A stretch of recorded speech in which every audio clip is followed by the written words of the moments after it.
Halo anak-anak kelas 4-ku. Bagaimana kabar kalian hari ini? Ibu Feby harap kalian selalu dalam keadaan sehat dan selalu semangat untuk mau belajar. Nah, anak-anak, hari ini kita akan belajar pelajaran baru, yaitu mukjizat Yesus. Ibu harap anak-anak dapat menyimak pelajaran yang Ibu Feby berikan ya. Nah, oke anak-anak, kita akan membuka pelajaran kita hari ini dengan doa. Mari kita ambil sikap berdoa yang baik.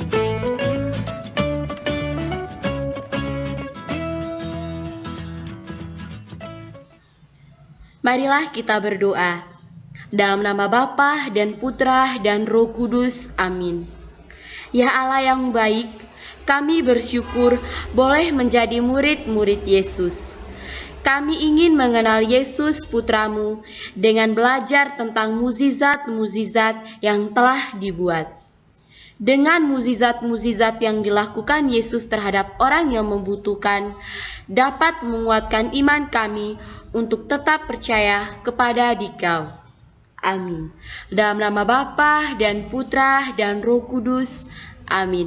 Nah, anak-anakku sekalian, setelah kita membukanya dengan doa, Ibu akan memberikan pelajaran hari ini, ya tentu dengan pelajaran yang sangat menarik.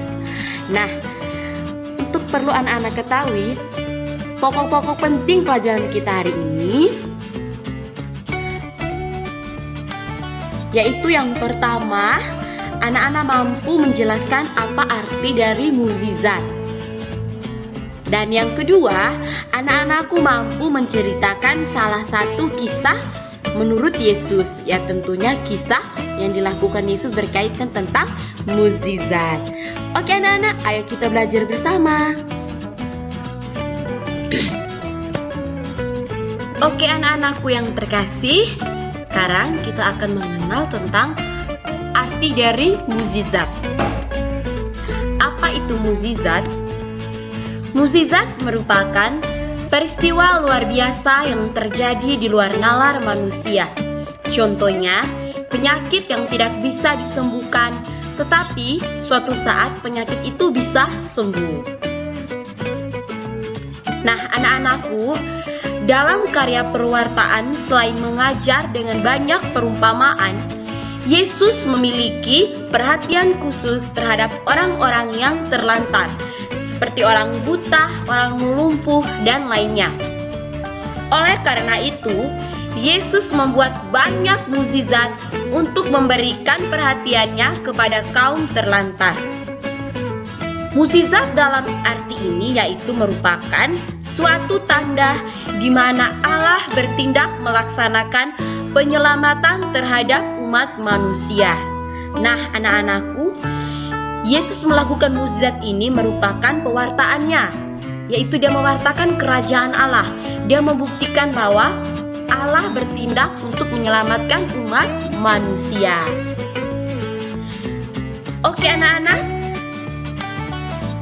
sekarang Ibu akan menayangkan video yang mengisahkan tentang orang buta yang disembuhkan oleh Yesus, yaitu dalam Injil Markus bab 10 ayat 46 sampai dengan 52. Ibu harap anak-anak dapat menyaksikan video ini karena nanti ada soal latihan. Oke anak-anak, selamat menyaksikan. Komik Alkitab Anak. Tuhan Yesus menyembuhkan Bartimeus. Sumber dari Alkitab Perjanjian Baru. Kitab Markus pasal 10 ayat 46 sampai 52.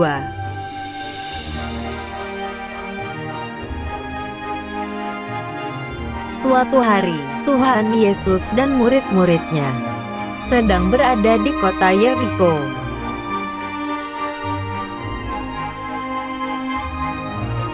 Di pinggir jalan ada seorang buta yang mengemis. Duduk pinggir jalan, namanya Bartimeus.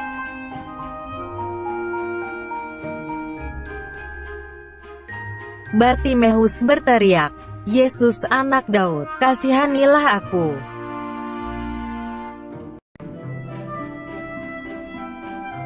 Orang-orang banyak itu menyuruh agar Bartimeus diam karena berisik.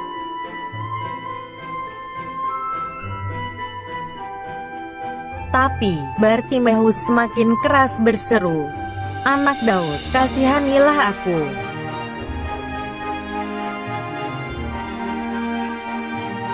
Tuhan Yesus berhenti dan menyuruh muridnya untuk membawa Bartimeus kepadanya.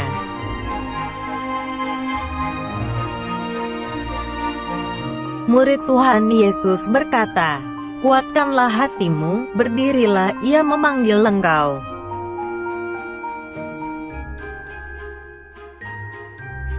Bartimeus pun berdiri dan pergi, mendapatkan Tuhan Yesus.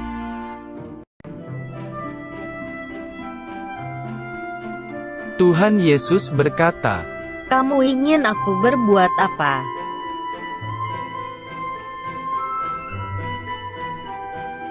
Bartimeus berkata, "Tuhan, supaya aku dapat melihat."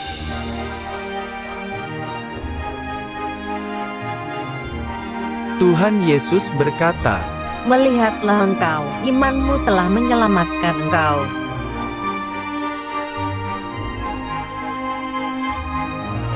Tiba-tiba, terbukalah mata Bartimeus.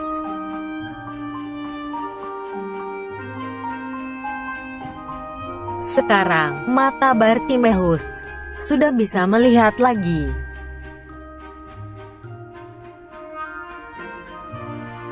Akhirnya, Bartimeus mengikuti Tuhan. Nah, anak-anakku, bagaimana cerita tadi? Sangat menarik kan? Menarik. Nah, setelah kita menonton video yang mengisahkan Yesus menyembuhkan seorang bernama siapa tadi?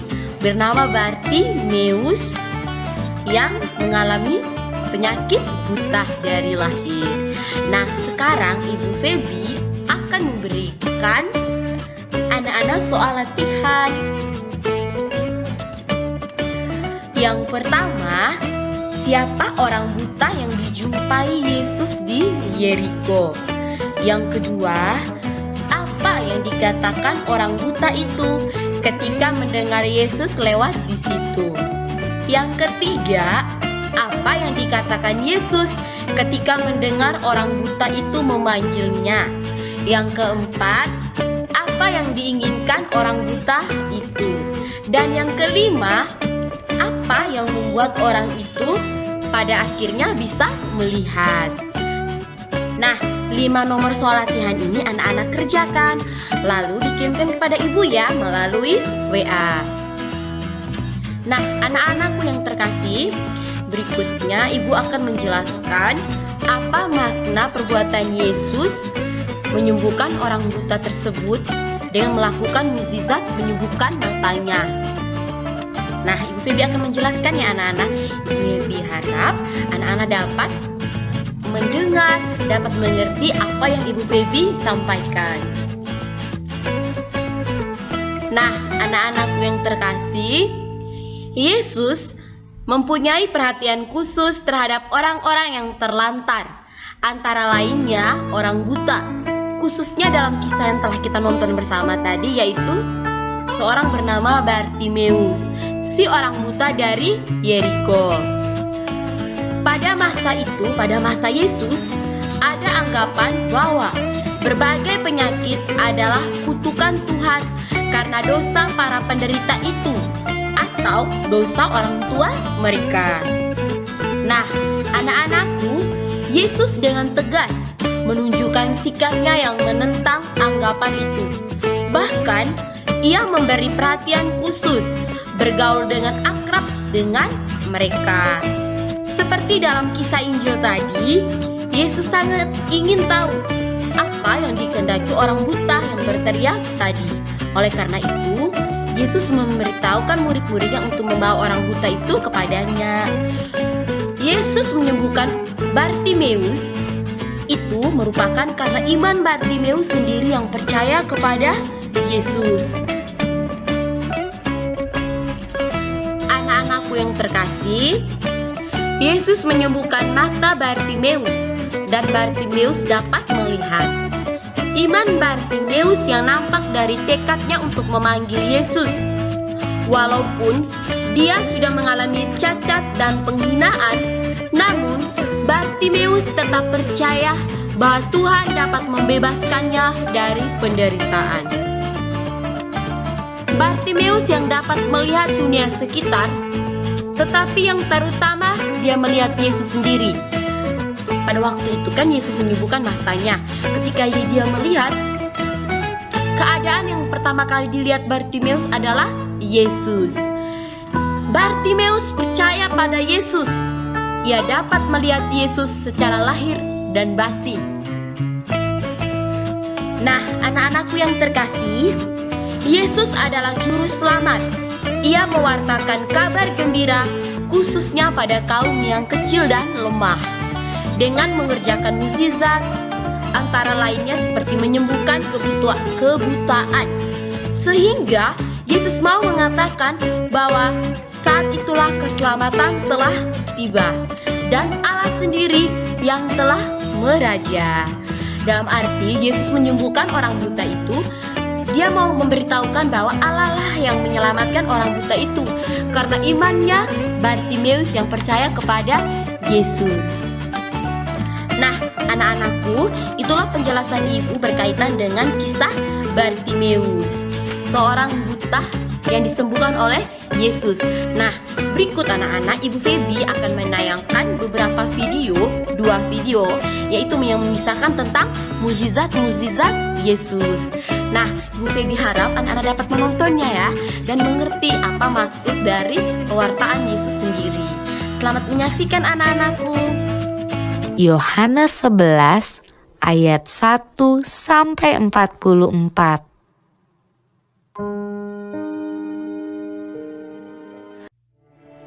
Ada seorang yang sedang sakit, namanya Lazarus. Ia tinggal di Betania, kampung Maria dan adiknya Marta. Betania terletak dekat Yerusalem, kira-kira 2 mil jauhnya.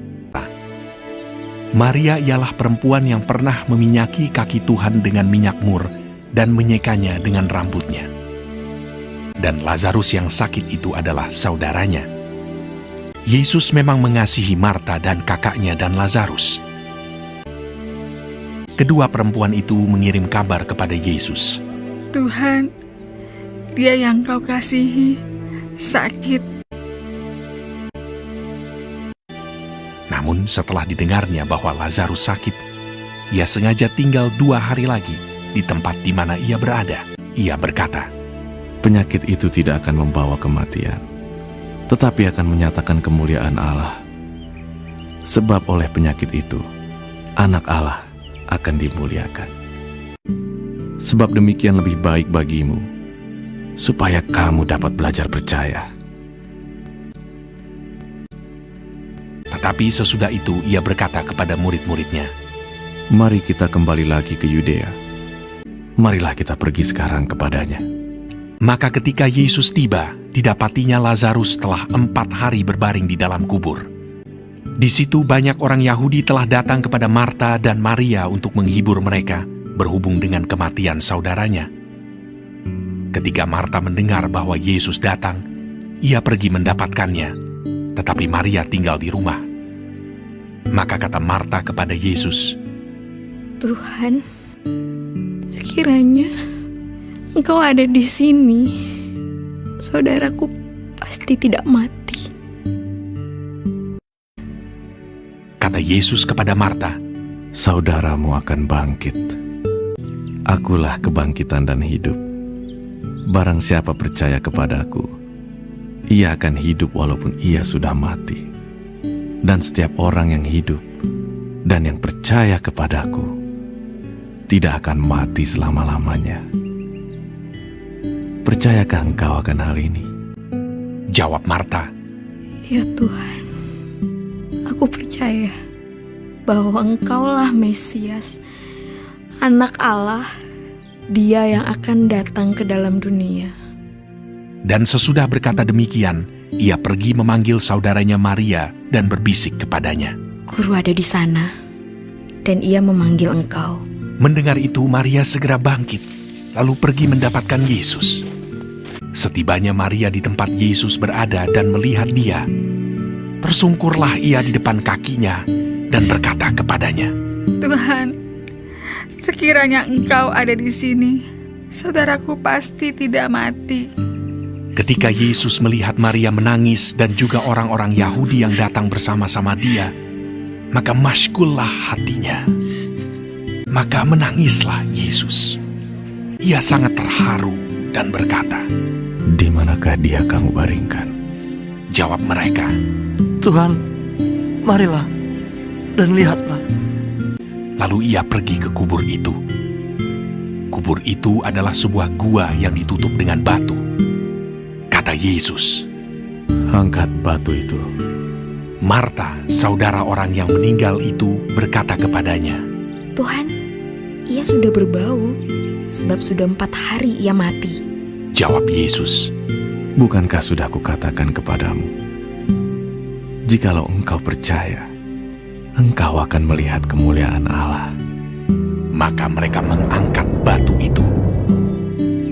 Lalu Yesus menengadah ke atas dan berkata, Bapa, aku mengucap syukur kepadamu, karena engkau telah mendengarkan aku. Dan sesudah berkata demikian, berserulah ia dengan suara keras, Lazarus, marilah keluar. Orang yang telah mati itu datang keluar. Kaki dan tangannya masih terikat dengan kain kapan, dan mukanya tertutup dengan kain peluh. Kata Yesus kepada mereka, Bukalah kain-kain itu, dan biarkan ia pergi. Tolong jangan halangi jalan. Kau, mau dibawa kemana orang itu? Kami bawa dia untuk bertemu Yesus yang bisa buat mukjizat. Aku harus melihatnya. Ayo, lewat sini.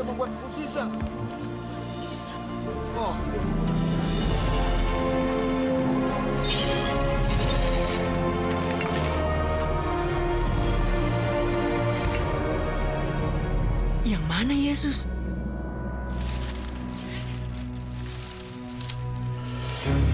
Minggir kalian, kami mau lewat. Minggir, minggir kalian. Ayo, ayo.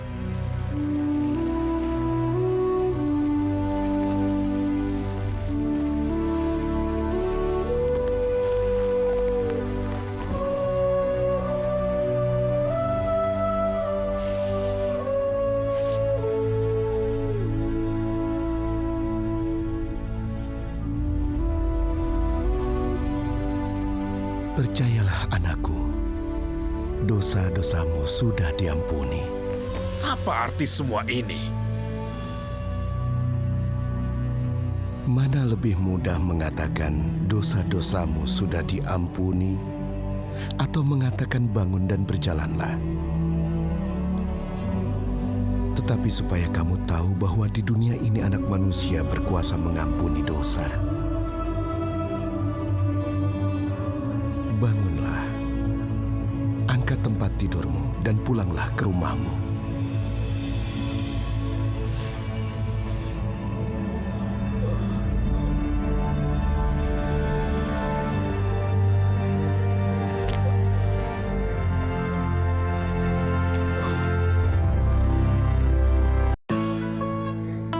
Oke anak-anak, dengan adanya 2 video tadi yang telah anak-anak nonton bersama, berakhir juga pelajaran kita hari ini. Terima kasih ya sudah berpartisipasi untuk mengikuti pembelajaran Ibu Feby berikan. Semoga pelajaran yang Ibu Feby berikan dapat mudah dipahami oleh anak-anakku sekalian. Oh iya anak-anakku, dan jangan lupa ya untuk mengumpulkan soal latihan. Minggu ini Ibu Feby menggantikan tugas dengan soal latihan. Yang 5 nomor tadi ya, jangan lupa untuk kirim kepada Ibu Feby melalui WA. Oke anak-anak, dadah. Sampai jumpa di pelajaran berikutnya. Tuhan Yesus memberkati.